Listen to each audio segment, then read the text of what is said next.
안녕하세요. 친절한 영아쌤입니다. 2학기가 시작된 지 이제 한 2, 3주 정도가 지났죠. 저희 아이도 드디어 2학기 받아쓰기 급수장을 받아왔습니다. 2학년 1학기에 저희 아이가 다닌 학교에서는 받아쓰기를 시작을 했는데요. 이 받아쓰기라는 것이 막상 아이에게 이거 왜 이래? 라고 질문을 받았을 때 바로 답해주기 어려운 부분들이 있더라고요. 그렇다고 해서 무조건 외워라 라고 할 수는 없어서 아이에게 어떻게 설명하면 좋을지를 고민하다가 2학년 1학기 받아쓰기 급수장을 바탕으로 한 영상들을 제작을 했습니다. 지난 영상들은 초등 받아쓰기라고 하는 재생 목록에서 확인이 가능하세요. 그리고 겹받침, 받침의 발음, 표준 발음과 관련된 기본적인 문법, 이론들을 쉽게 설명해 놓은 영상도 있으니까 궁금하신 분들은 참고해 주시면 좋겠습니다. 1학기 급수장과 마찬가지로 무조건 외워야 하는 괴로운 받아쓰기가 아니라 왜 이렇게 발음을 하고 써야 하는지 아이에게 풀어서 원리를 설명해 줄 수 있는 영상 준비했고요. 또 중간중간에 아이의 어휘를 확장시켜 줄 수 있는 다양한 이야기들도 함께 담으려고 하니까 우리 2학년 2학기 급수장 함께 열심히 달려보도록 합시다. 그럼 시작할게요. 2학년 2학기 받아쓰기 첫 번째 영상에서는 1단원과 2단원에 나오는 문장들을 살펴보도록 하겠습니다. 본문에 사용한 사전 이미지는 속뜻 사전 앱과 표준국어 대사전입니다. 호랑이와 곶감. 곶감할 때 받침에 지읒이 들어가는 거에 대해서 아이가 왜 그런지 궁금해하더라고요. 이것이 꼬진이라고 하는 현대어 옛말인 고진감이라고 하는 말에서 온 것이라고 설명을 해주었더니 받침에 왜 지읒이 쓰이는지 알겠다라고 잘 이해를 하더라고요. 표준 발음은 이음절 받침의 지읒이 대표음인 디귿으로 바뀌고 이음절의 기역과 만나면 디귿도 기역도 안 울림 소리이기 때문에 이음절 첫 소리인 기역이 된 소리로 발음이 나서 곶감이 됩니다. 콧노래를 부르면. 콧노래는 이름절 받침에 왜 시옷이 들어갈까요? 코라고 하는 말과 노래라고 하는 말이 만나서 한 단어를 이루는데 이때 니은 소리가 덧나기 때문에 표준 발음은 콧노래가 되고요. 이처럼 우리말과 우리말이 만나서 합성어를 이룰 때 니은 소리가 덧나게 되면 표기에도 사이 시옷을 넣기 때문에 이름절 받침에 시옷을 써주었습니다. 흥에 겨워 넘실넘실. 겨워는 어떤 말일까요? 겹다에서 온 말이죠. 겹다는 정도가 벅차거나 지나치다 라는 의미를 가지고 있는데요. 이 겹다에 겹과 모음 어가 만나면 받침의 비읍이 우로 바뀌어서 겨워가 됩니다. 비슷한 예시로 죽다, 주어, 아름답다, 아름다워와 같은 경우를 들 수가 있어요. 그런데 받침이 비읍이 있다고 해서 뒤에 모음이 올 때 반드시 이렇게 변하는 건 아닙니다. 업다, 잡다의 경우에는 뒤에 모음 아가 와도 여전히 비읍이 그대로 남아서 잡아가 되죠. 또 곱다, 돕다의 경우에는 이 비읍이 우로 변하는 게 아니라 오로 변해서 고와 도와로 변합니다. 이처럼 받침의 비읍이 오는 경우에도 우로 변하는 경우, 오로 변하는 경우, 변하지 않는 경우 이렇게 다양한 경우가 있기 때문에 이를 비읍 불규칙 활용이라고 하는데요. 이걸 초등아이들에게 설명해 주는 거는 명백히 오버죠. 그래서 아이들에게 이 모든 걸 설명해 주시기보다는 아이가 왜 이렇게 변해? 비읍 어디 갔어? 이렇게 물어볼 때 겹다나 죽다 같은 경우에는 이렇게 우로 변하고 뭐 곱다처럼 오로 변하는 경우도 있고 없다나 잡다처럼 변화하지 않는 경우도 있다 정도로 설명을 해주시면 사례 중심으로 얘기를 해주시면 좋을 것 같아요. 엊그제까지만 해도 엊그제는 오늘을 기준으로 며칠 전을 의미하는 걸까요? 엊그제가 맞을까요? 엊그저께가 맞을까요? 자, 일단은 저희가 엊그제, 엊그저께 다 쓰긴 하는데요. 엊그저께의 준말이 엊그제이고요. 이와 관련된 단어로 어제와 그제가 있습니다. 자, 어제는 어저께의 준말인데 어제는 오늘을 기준으로 해서 하루 전을 의미하죠. 그제는 그저께의 준말로 오늘을 기준으로 이틀 전을 의미합니다. 그럼 엊그제는 단어의 형태로 봤을 때 어제, 그제의 준말이잖아요. 그래서 오늘을 기준으로 해서 며칠 전을 의미합니다. 자, 그럼 엊그제 뒤에 붙은 말을 한번 볼까요? 까지와 만이 붙어 있는데요. 중간에 띄어쓰기를 하나도 하지 않았죠. 이 까지와 만은 둘 다 조사입니다. 조사는 단어이지만 독립적으로 사용하지 않고 앞말에 붙여 쓴다라고 하는 특징을 가지고 있어서요. 명사인 엊그제에 조사인 까지, 만 모두 다 띄어쓰지 않고 붙였습니다. 따스한 이불 속에서 따스한, 따뜻한 무엇이 맞는 표현일까요? 사전을 보면 따뜻하다는 따뜻하다를 부드럽게 이르는 말이고요. 따뜻하다와 비슷한 말로 따스하다라는 말도 사전에 기재가 되어 있습니다. 따라서 따스한, 따뜻한 모두 어감의 차이만 있을 뿐 모두 표준어입니다. 새떼를 쫓으려고. 새와 떼는 왜 띄었을까요? 새와 떼가 각각의 단어이기 때문에 줄 사이는 띄어 써줍니다. 쫓으려고가 맞을까요? 좇으려고가 맞을까요? 이 쫓다와 좇다는 표기가 비슷하고 의미도 비슷한 부분이 있어서 고등학생들도 구분을 쓰는 걸 상당히 어려워하는 단어 중에 하나입니다. 일단 사전을 보시면 쫓다는 고양이가 쥐를 쫓다, 소가 파리를 쫓다, 잠을 쫓다처럼 그 뒤를 따르거나 혹은 있는 자리에서 떠나도록 한다라는 의미를 가지고 있고요. 쫓다의 경우에는 남의 말이나 뜻을 따른다라는 의미를 가지고 있어요. 그래서 항상 그런 것은 아니지만 쫓다는 구체적인 대상이 목적으로 오고 쫓다는 추상적인 대상이 목적으로 온다. 그렇게 구분을 하면 조금 이해가 쉽다라고 아이들에게 말해주는 편입니다. 몇 걸음 걷던 황새가 몇은 걸음가 왜 뛰었을까요? 몇은 의문문에서 뒤에 오는 말과 관련된 수를 물을 때 쓰는 말입니다. 몇이 걸음을 꾸미므로 두 단어 사이는 띄워 써줍니다. 걸음, 걷던 둘 다 걷다에서 온 말인데 형태가 좀 다르죠.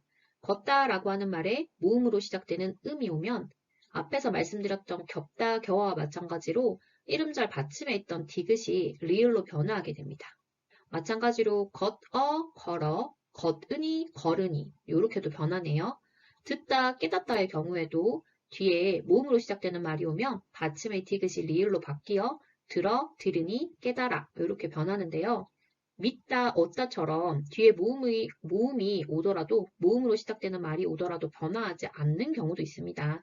따라서 이 경우를 디귿 불규칙 활용이라고 얘기하는데 앞의 비읍 불규칙 활용과 마찬가지로 아이들에게 구체적인 사례를 통해서 이렇게 변화하는 경우가 있다라는 것을 보여주는 것이 더 좋겠죠.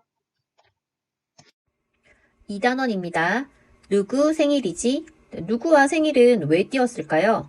누구는 가리키는 대상을 굳이 밝혀 말하지 않을 때 사용하는 인칭 대명사입니다. 하나의 단어이고 문장 내에서 생일을 꾸미는 역할을 하기 때문에 뒷말인 생일이지와 띄었습니다. 술래잡기를 함께 하자고. 함께 하다. 한 단어라는 거 알고 계셨나요? 저는 이번에 아이와 함께 받아쓰기를 공부하면서 처음 알았는데요. 본래는 부사 함께에 동사 하다가 붙어서 함께 하다라고 하는 하나의 단어가 만들어진 것이라고 합니다. 같이 하다라고 하는 단어와 비슷한 의미로 사용이 되는 단어인데요. 한 단어가 되었기 때문에 함께 하다 사이를 붙여 써줍니다. 그런데 이 함께 공부하자와 같은 문장의 경우에는 함께가 부사로 뒤에 오는 동사인 공부하다를 꾸미고 있기 때문에 줄 사이는 띄어 써줍니다. 선생님께 칭찬받은 일, 칭찬받다, 붙여 쓴 걸 보니까 한 단어겠죠? 함께하다와 마찬가지로요.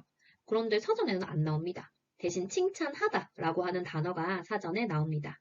이 칭찬이라고 하는 명사에 받다라고 하는 피동의 의미를 지니고 있는 접사가 붙어서 칭찬받다라고 하는 피동사가 된 경우인데요. 이처럼 피동이나 사동 표현의 경우에는 능동사나 주동사는 사전에 등재되어 있지만 피동 형태나 사동 형태는 사전에 따로 등재하지 않습니다. 피동, 사동의 경우에는 고등학생 아이들도 그 개념이나 쓰임을 상당히 어려워해서요. 당연히 초등학생 아이들에게 이거를 설명해 주실 필요는 없고 칭찬하다와 칭찬받다의 의미 차이 정도를 설명해 주시면 좋을 것 같아요. 칭찬하다는 주체, 주어가 하는 거고 칭찬받다는 다른 사람, 남이 나에게 해주는 것이다 정도로 설명을 해주시면 좋을 것 같습니다. 격근이를 차례대로. 격근할 때 받침이 쌍기역이고 차례할 때 모음이 예라는 거 아이들이 이거 좀 어려워하더라고요. 그래서 한 번 정도 짚어주시고 넘어가면 좋을 것 같습니다. 자, 차례대로 할 때 대로는 왜 앞말인 차례에 붙였을까요? 자, 이때의 대로는 앞에 오는 말에 근거하거나 달라짐이 없음을 나타내는 보조사이기 때문에 조사는 앞말에 붙여 쓴다 라고 하는 원칙에 따라서 차례대로는 띄어 쓰지 않고 붙여 써줍니다. 똑같은 단어인 대로가 의존명사로 사용되는 경우도 있어요. 파란색 네모안을 보시면 본대로, 기회 있는 대로, 지칠 대로 지친. 이처럼 형태는 같은데 어떤 단어가 조사로도 쓰이고 의존명사로도 쓰이는 경우는 고등학생들이 푸는 문제에도 문법 문제에도 되게 자주 등장하는 어려운 개념이거든요. 그래서 이 둘을 아이들에게 품사의 차이로 설명을 해주시기보다는 의존명사인 경우에는 대로가 각각 본, 있는, 지칠이라고 하는 앞말에 꾸밈을 받잖아요. 그래서 꾸밈을 받는 말과 꾸미는 말 사이는 서로 다른 단어이기 때문에 띄어 써준다라고 하는 띄어쓰기의 큰 원칙을 설명해 주시면서 서로 비교해 주시면 좋을 것 같아요. 이번에는 준말을 한번 살펴볼까요? 어머니 생신이었다. 자, 이었다를 줄이면 였다가 됩니다. 그렇다면 이 였다는 틀린 표현이 되겠죠. 이 엇이 줄어들어서 엿이 된 것이니까 이 였다라고 줄이면 안 됩니다. 나를 꼭 껴안아 주셨다. 자, 주셨다는 주다의 높임의 의미를 가지고 있는 시, 과거의 의미를 가지고 있는 엇, 그리고 종결어미인 다가 붙은 말인데요. 여기서 시와 엇이 하나로 줄어들면서 주셨다가 되는 거죠. 이처럼 줄임말의 형태를 확인해 보는 것은 바르게 쓰고 발음하는 데 큰 도움이 되니까요. 아이에게도 의식적으로 언급을 해주시면 좋을 것 같아요. 자, 이 단원의 마지막 표현입니다. 배가 너무 고파 보여서. 자, 보여서는 뭐가 줄어든 표현일까요? 보다에 피동의 의미를 지니고 있는 접사 이, 그리고 어미인 어서가 붙어서 이와 어가 여로 줄어들어 보여서가 됩니다. 따라서 보이어서 이런 표현은 잘못된 표현이겠죠. 자, 고파는 고프다에 아라고 하는 모음으로 시작되는 말이 붙었을 때 두 번째 음절에 으가 탈락돼서 고파가 된 경우입니다. 같은 예시로 크다에 어서가 붙으면 으가 탈락되고 커서, 따르다에 아서가 붙으면 으가 탈락되고 따라서. 앞서 말씀드린 겹다나 걷다의 경우에는 받침에 비읍이나 디귿이 다른 말로 변화하는 것이었지만 이번에는 모음으로 시작되는 말이 왔을 때 모음 으가 탈락되는 경우인데요. 이것도 예시를 통해서 보여주시면 될 것 같아요.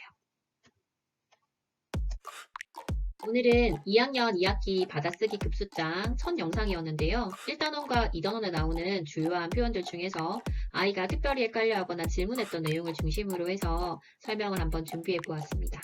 어떠셨나요? 문법이라서 한 번에 이해가 되지 않는 부분도 있으실 거고요. 또 영상으로 지나가니까 놓치신 부분도 있을 것 같아서 같은 내용을 글로 풀어 설명해 둔 것을 블로그 포스팅으로 올려두었습니다. 주소는 상세 설명에 있고요. 아이와 함께 받아쓰기 하실 때 참고하시면 좋을 것 같습니다. 받아쓰기를 되게 쉽게 하는 아이도 있던데요. 저희 첫째처럼 이해가 안 되면 아예 모르겠다고 하거나 외우는 걸 싫어해서 안 하겠다고 하는 아이들도 있더라고요. 그런 아이들은 이렇게 설명을 해주면 아이도 부모도 좀 편하고요. 또 외우는 것이 아니라 이해하는 것이라서 오래 기억에 남고 후에도 활용이 가능하다라고 하는 건 장점이라고 볼 수 있습니다. 3, 4단원 준비해서 다음 주에 오겠습니다. 날씨가 참 좋은데 한 주 잘 보내세요. 감사합니다.